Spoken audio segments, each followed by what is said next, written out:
Hey everyone, welcome to the Veterans in Sports podcast. I'm Catherine Rowe. Today I'm talking with someone whose story perfectly captures what it looks like when military experience meets sports innovation. Russ Thompson spent 26 years as a Navy helicopter pilot, completing 6 operational deployments around the world and commanding squadrons before retiring from active duty. But here's where his story gets interesting. After leaving the Navy, Russ didn't follow a traditional path. He worked in special education, coached girls basketball, and even drove a Zamboni at a hockey rink in San Diego. It was while working at that rink that he started thinking about something that would eventually reshape how professional sports teams connect with military communities. When San Diego was awarded a USL soccer franchise in 2019, Russ saw an opportunity. He became one of the first people hired by San Diego Loyal and built what became a model military community outreach program. When that team folded, he took those lessons to the San Diego Seals lacrosse team in the National Lacrosse League, and then did something even bigger. He helped create the San Diego Pro Sports Military Alliance, bringing together multiple professional teams to create what might be the most comprehensive military outreach initiative in professional sports. This is a conversation about seeing opportunities where others see obstacles, about building something from scratch, and about what happens when someone with deep military experience gets to reimagine how sports organizations serve the communities that serve our country. Okay, we're going to get started. So, Russ, welcome. Could you share a bit about your military background and how you found a way into a role that connects with both the military and sports in San Diego? Well, first of all, thank you for having me and speaking with me this morning. This is quite the treat for me. So, I grew up in a military family, lived up and down the East Coast. Had always figured that I would go in the military also, which obviously I did. My stepfather was on submarines. I went aviation because the idea of being in a tube for months at a time just wasn't appealing to me. I had obviously my own career, and I've always been a huge sports fan. When I retired after 26 years, my first job actually was working in a high school special education program for students with autism. I've always been a big proponent of public education, and my wife, who is an elementary school librarian, as I was getting ready to retire, kept saying, "Hey, you talk about public education all the time. Why don't you do this?" So I did. My thought process was that I would do it for a year, and if I liked it, I'd go get a credential and I would teach. But I liked it so much, I stayed with it. While I was there, I got the opportunity to coach in the girls basketball program, despite not ever having played a single minute of organized basketball in my life. It was, it was a great experience. And the girls I worked with were just phenomenal. But after about 7 years or so at the school, I decided it was time to move on to something else. I just, felt the need to do something else. So started looking online for job postings. Obviously, I looked at sports teams, found one that I thought would be interesting. I applied for it, didn't hear anything back for a couple months, thought that it was that they'd not picked me, but suddenly I got a call, and the person I talked to was telling me about the job, but wasn't asking me any questions. And I kind of finally said, "Hey, so kind of confused here. You're not asking me any questions." And he said, "So I figured if you can fly a helicopter, you can drive a Zamboni." So I was a Zamboni driver for a year within the San Diego Gulls system. The Gulls obviously are the AHL affiliate of the Anaheim Ducks. Within the Ducks organization, they have several different organizations. They have the Gulls, they have the Ducks, they have the Honda Center where where the Ducks play. And then they have an organization called the Rinks, which is a series of ice rinks that are owned in San Diego County and Orange County. The rink that I worked at driving the Zamboni was actually the practice facility for the Gulls. And yes, that job was every bit as awesome as you would think it would be. But while I was there, I've felt like there were some opportunities being missed by the big organization on their outreach with the military community in San Diego. The Gulls themselves do a great job. I definitely don't want to cast aspersions on them. They really do a good job with their military outreach. But I just thought that the organization as a whole could probably do a few other things. So being a good staff officer, I wrote a point paper and I sent it up. We made it a couple of rungs up the ladder, and I kind of got the feedback that they were happy with the military outreach that they already had. Right about that time is when San Diego was awarded a USL franchise. The USL franchise didn't even have a name yet, and they had a bare bones website, and they had like a little email address at the bottom, and it literally was info@sandiegousl.com. My two favorite sports have always been hockey and soccer. So I dusted off my point paper. I changed all the hockey references for soccer references. I sent it in, not really looking for a job, but just saying, hey, the military community in San Diego is very significant. These are some ideas you might think about. And within 45 minutes, I actually had a response to my email, said, hey, these are some really interesting ideas. Come talk to us. Went and met 3 or 4 times over the next several weeks. And the last time I walked out for the job offer. So I was with San Diego Loyal for 4 years. And unfortunately, the arrival of a Major League Soccer team kind of spelled the demise of Loyal. It went away. And it was a couple months after they folded, the San Diego Seals, the National Cross League team, reached out to me. They wanted to build their military program. So I was fortunate to be able to do that. And then as a consultant, and while I'm still there, San Diego Football Club, the Major League Soccer team, also reached out to me to help them with theirs. So I'm actually working with both teams now. It's awesome. Yeah, it's like, I mean, from a Zamboni, I guess you had a lot of time to think across the day about all your ideas for your point paper. So that's awesome. I mean, you talked a little bit about like San Diego and the military community. Can you talk about kind of how unique the city is and where, it comes in from like understanding for you where you can help shape the strategy for a community and military outreach? And if that could apply to like other places with strong kind of military communities? Absolutely. So San Diego has a huge military population here. There are 115,000 active duty sailors and Marines that are stationed in San Diego. There are another 110,000 family members. There are 235,000 veterans in San Diego, another 40,000 military retirees. There are 4,500 VA employees. It's like 20,000 civilian DoD employees. So it's just this enormous amount of people. When you add all those numbers up, you have a population of well over 500,000 people in San Diego who have a direct tie to the military. When you also think about the veterans that have they've gone off, they've joined the Army, the Air Force, they do 4 years, they come home, their parents, siblings, nieces, nephews, spouse, children, they also feel an affinity to the military. There's also a fairly decent sized population of people who work for DoD contractors who are not military veterans themselves. So when you add all those people in, there's a population of well over 1 million people out of a population of 3 million that have military ties. So the military is incredibly important in San Diego. Military spending actually accounts for 25% of the GDP, or the gross regional product, excuse me, here. So with that as a background, it's becomes kind of self-evident that any sports franchise that wants to have a big impact in San Diego, that wants to be popular here, you're going to have to reach out to the military. The San Diego Padres they were the first professional team to actually hire a full-time person to do their military programs, and they've been doing it for 30 years. They obviously have an incredibly good program. But what that means for the other teams here in San Diego is you also have to have a robust program yourself.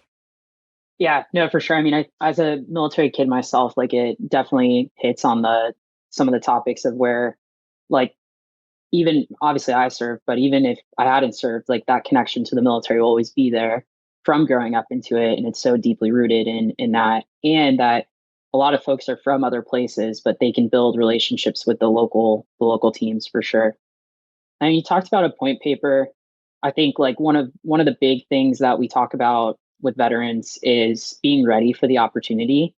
So obviously you were, in one space, you picked up a cool role driving a Zamboni, but like what made you ready, I guess, at that point where you were like, I feel confident in saying exactly kind of what I think are the most impactful ways to serve the military? And then how does that still kind of work today with some of your new initiatives? Well, first of all, I think people who join the military, whichever branch they join, you join because you want to make a difference.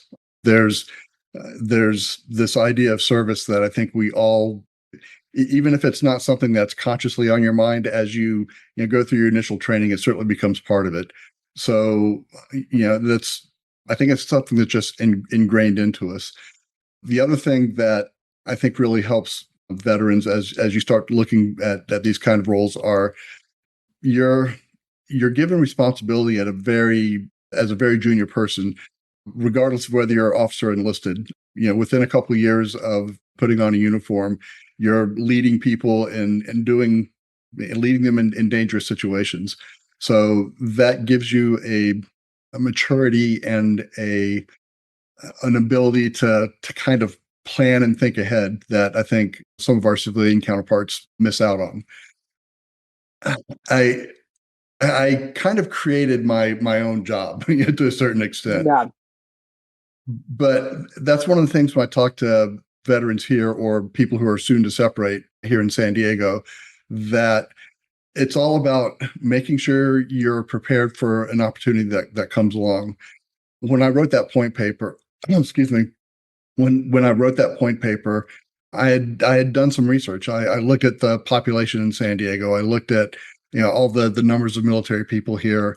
I got an idea of where all the military housing was. I found out what the population of each base was and how their locality could affect their ability to go to games, for instance.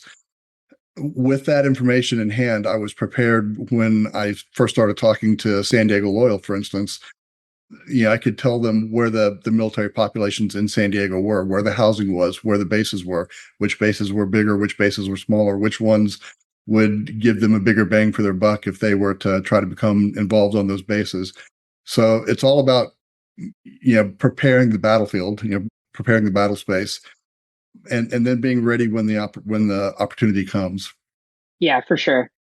With that, like obviously you had the experience and you did the research, but what were the things, obviously, that you talked a little bit about what you brought from the military, but what were the things that you over the time have had to learn on the job, at least on the nature of sports event or sports teams, events, outreach in general on top of the military? But like what are some of those things that you've kind of learned and honed over time that maybe were absent in your toolbox before?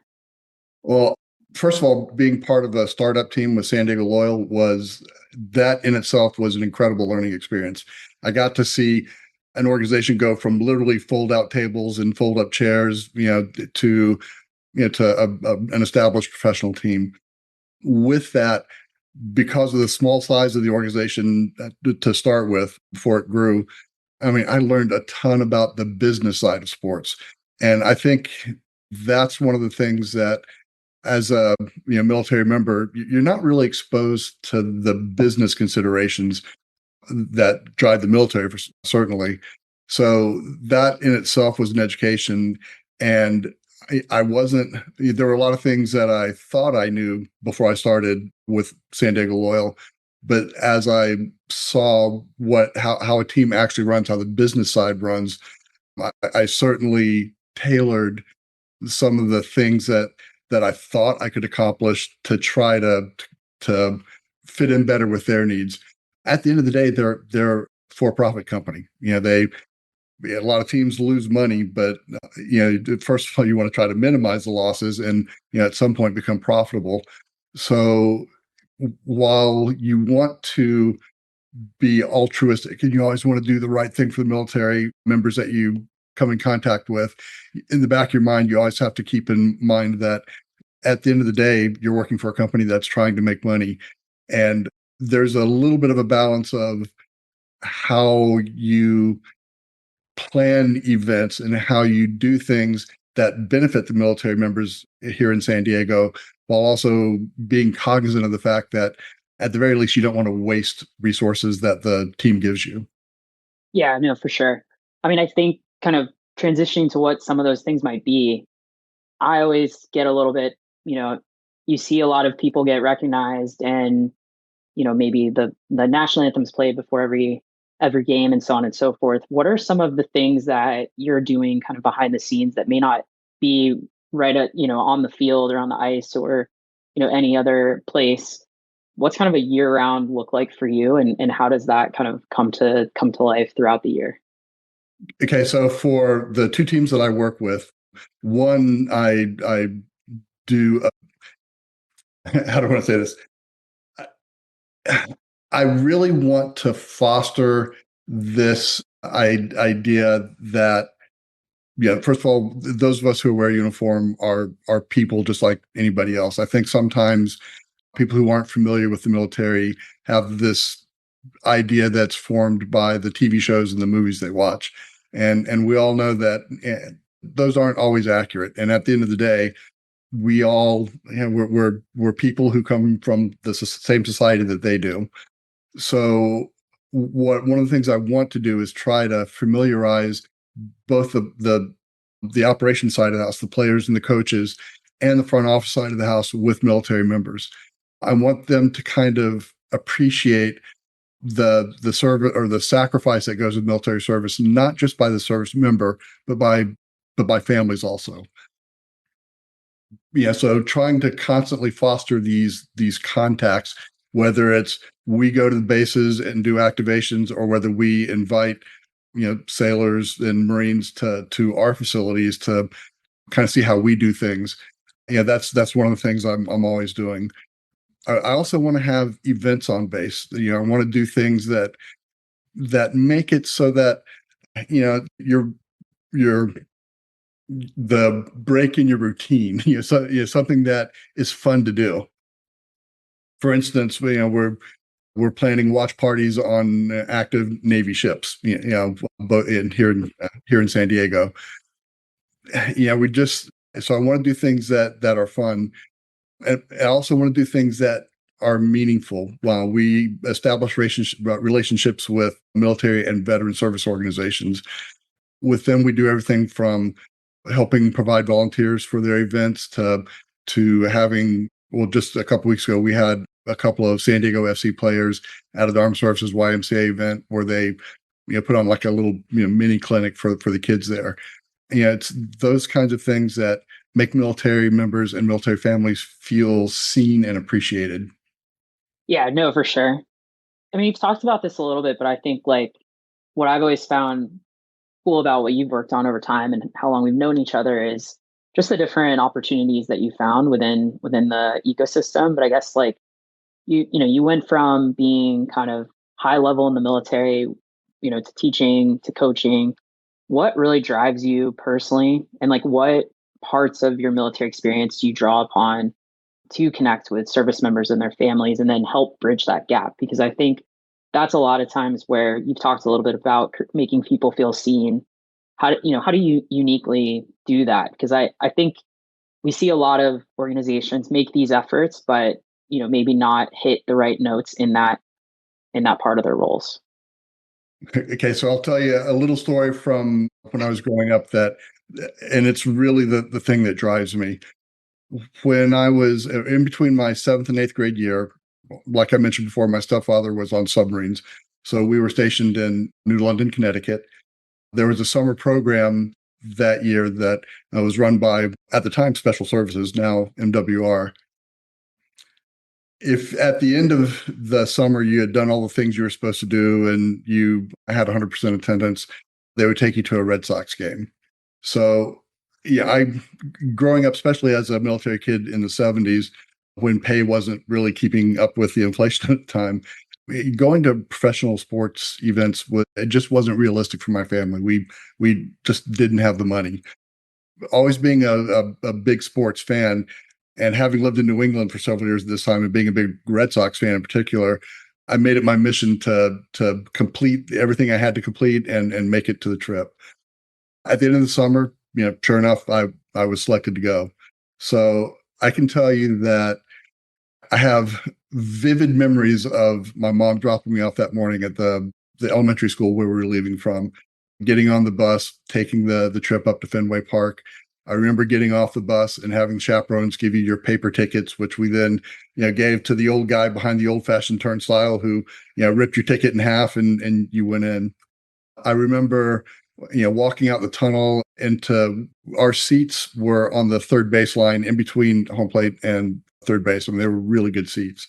And I remember walking out, and the first thing I saw was the Green Monster.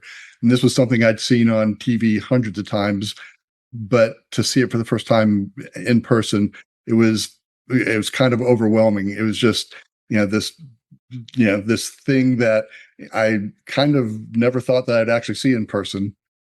That day was just it was a beautiful day. There was, it was bright blue skies, just a few puffy clouds. They were playing the Milwaukee Brewers that day. And for those of you old enough to remember the Brewers in the 70s, their road uniforms are kind of this powdered blue with, sort of dark blue and gold accents or bright yellow accents. And I just remember how bright the yellow on their uniform seemed. When the Red Sox took the field, they're wearing their home whites. And I swear the whites just were so bright, it was almost blinding. The Coke and the hot dog I had that day, I still say that they're the best Coke and hot dog I've ever had. So the reason I tell the story is that this is, 40 something years ago, and it's still such a vivid memory for me. So every morning when I get up, when I go to work, whether I'm going to the SEALs office or the San Diego FC office, I have in the back of my mind that I want to repeat that experience for some military kid here in San Diego. I'll never know if I've done that, obviously, but if 30 years from now, some kid who got the opportunity to go to a game because of something I did, has those kinds of memories, I will certainly have done my job. Yeah, no, that's a really cool story. I mean, I have very similar ones from growing up, and I think being able to connect with the community from like a military kid perspective and feeling part of something bigger when a lot of times your family's away or you don't always get those experiences, that it's like huge. With that, I guess, like for veterans looking to make the impact in their own kind of local sports scenes, like you spoke a little bit about, you retired, you decided to coach, and then you, over time, kind of picked up these different opportunities. What advice would you give them for getting involved, whether it's professionally or as a volunteer? I know we have other people that we'll be interviewing that all they do is volunteer. Not all they do, but it's not their full-time role. So yeah, I guess from your perspective, what are some ways that you think people can make an impact beyond just, a full-time role or anything like that? Well, if you want to work in professional sports, what I tell the active duty service members who are separating and the veterans I talk to is that, first of all, sports is kind of an insular sort of business. There's a lot of hiring and promotion from within. So sometimes your foot in the door is a part-time job. And even that was true for me too. The Zamboni gig was a part-time job that led me obviously to have the ideas I had, but I also got to meet some people along the way that were helpful.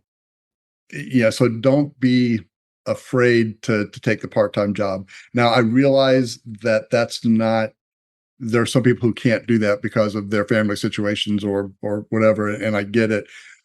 But don't give up on the dream just because you can't do it now. You may not be able to do it now, but 3, 4, 5 years from now, maybe you can. So always keep that in the back of your mind. Always remember where you came from. Too. One of the things I try to do is we talked about making the military community feel seen and appreciated. I would also say that you always want to be authentic. You're going to work with people in professional sports who have no idea what that lifestyle is like. They will have their own ideas of what military members would appreciate, or but you've got to always be authentic. And then, like, for instance, when I first started and we started talking about military recognitions or having military groups out to games, a lot of people are enamored of the idea of being able to look into the stands and see a bunch of people in uniforms. Well, we've all been there. We've been to events where we're all in uniforms. And I can tell you, especially on the Navy side, wearing my summer whites outside, all I'm thinking about is please don't spill ketchup on me. I'm not having fun. So one of the questions I ask anytime we have those kinds of ideas are, who are we doing this for? Are we doing this for the service members, or are we doing it for us?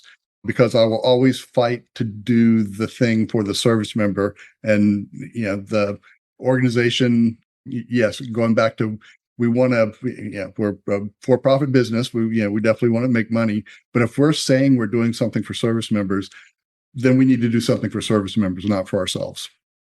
Yeah, for sure. I mean, I think it's always pretty clear when sometimes it comes off like it's just a recognition moment versus something that's actually, ingrained in the organization. And based off what you've spoken about with San Diego, I think definitely a place where you want to be as authentic as possible, because there probably will be a lot of military members in attendance.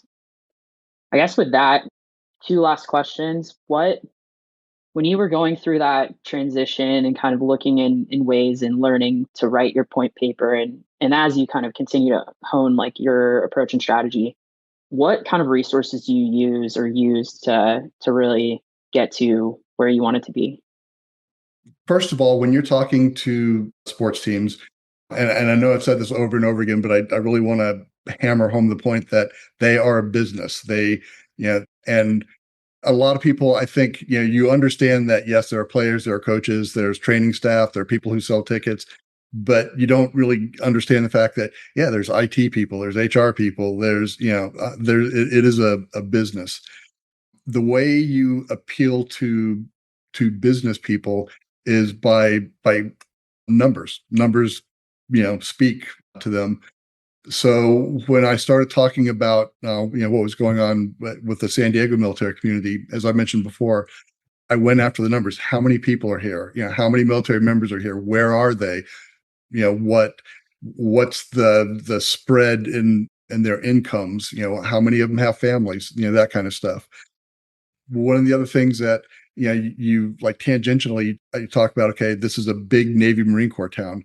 1 out of every 4 active duty Marines is stationed in San Diego County, and 1 out of every 6 sailors is stationed in San Diego County. So that means you're going to have this constant influx of people, but you're also going to have people coming back to San Diego that have been here before, gone on to other things, and come back. And you want to leave them with the impression that the organizations you work for care about them, so that they'll spread the word. And the ideal situation is, if a Marine stationed at Camp Lejeune gets orders to San Diego for the first time, that Marine is going to say, hey, I've heard about San Diego Football Club, for instance. I know that they're very military friendly. I'm a soccer fan. Can't wait to get there and see what the experience is about. And by using numbers, you can convince the people who do the hiring and provide the resources that this is worth their while. Yeah, no, for sure. And then last question, kind of, you've spoken a lot about what you've worked on and some of the things that you use to be successful. Like, what is your kind of vision for the future of the types of stuff you're doing in San Diego, but in general, kind of across sports? I think it doesn't go unnoticed, but I don't know that people are always aware of kind of the efforts that you've made in San Diego and how that could be potentially repeatable. So just kind of hearing your perspective on that future and how you think it could impact sports.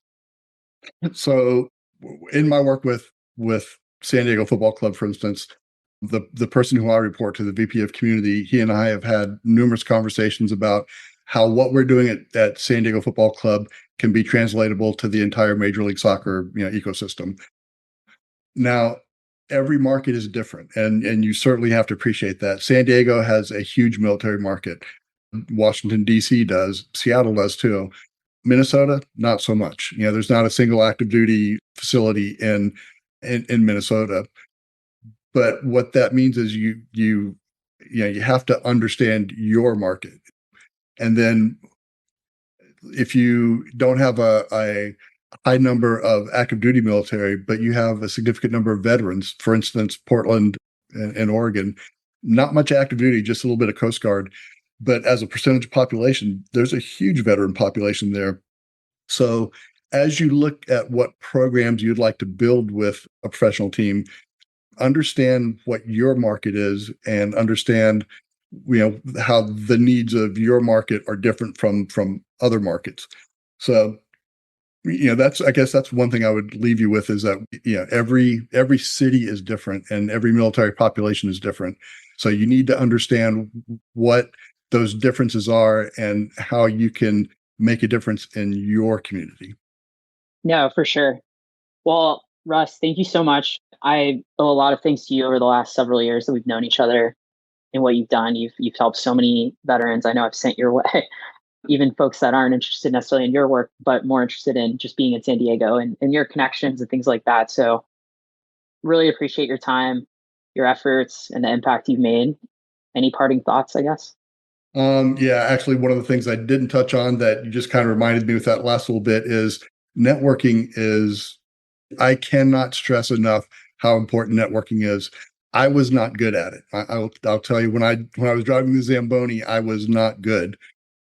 I Because I had been a base commander in the region, I understood better than some people how that system worked and how the MWR system on Navy bases worked. But that knowledge was not nearly enough to get me where I needed to be. And the only way you gain that knowledge is by talking to people. And then the only way you meet those people to talk to is by going to the events where they are. So, networking is just incredibly important. Yeah, no, for sure. Well, again, thanks, Russ. Really appreciate your time and looking forward to getting this one out. I think it'll be a really great resource for veterans. So Thank you very much. And as always, if don't be afraid to pass people my way who you think I could be of use to. I'm yeah, of course. always willing to talk to somebody to tell them how to try to break into professional sports in the wherever they are. Yeah, no, for sure. Thank you so much. Have a great day. That conversation with Russ really highlights something I've been thinking about a lot lately: how the most impactful careers in sports often come from the most unexpected paths. From pilot to Zamboni driver to building what might be the most comprehensive military outreach program in pro sports. What resonates most with me is how Russ stayed true to that sense of service that drew him to the military in the first place. He didn't just find a job in sports, he created a role that directly serves the community he came from. And that story about his first Red Sox game as a kid, carrying that memory forward into his work decades later, that's exactly the kind of authentic connection that makes military outreach programs really work. His point about preparing the battlefield, in quotes, doing the research, understanding the numbers, and being ready when opportunity comes, that's classic military thinking applied to civilian career building. More than that, it's about seeing gaps that others miss and having the confidence to say, I can fix this. We'll hear more stories like this over the coming weeks. Thank you for listening to Veterans in Sports. New episodes drop every Monday wherever you get your podcasts. Have a good one.